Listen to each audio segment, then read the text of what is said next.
আচ্ছা, আপনাদের মনে কখনো প্রশ্ন জেগেছে প্রভু জগন্নাথের রথের দড়ির নামটি কি? চলুন আজকে জানি সেই তথ্য। পুরীর রথযাত্রা উৎসব মানে লক্ষ লক্ষ মানুষের ভিড়। রথের দড়ি ছোঁয়ার জন্য বহু ভক্তই ছুটে যান পুরীতে।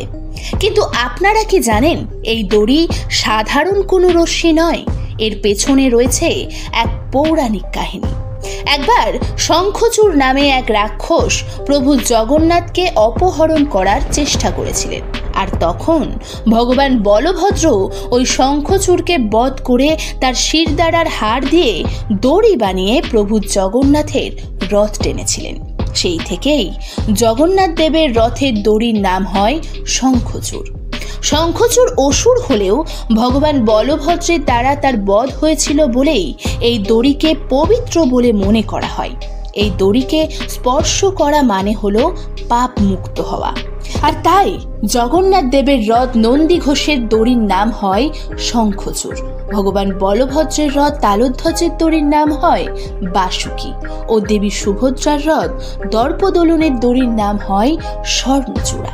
আজকের এই তথ্য ভালো লাগলে একটি লাইক, চ্যানেল নতুন এলে দয়া করে একটা সাবস্ক্রাইব। Thank you.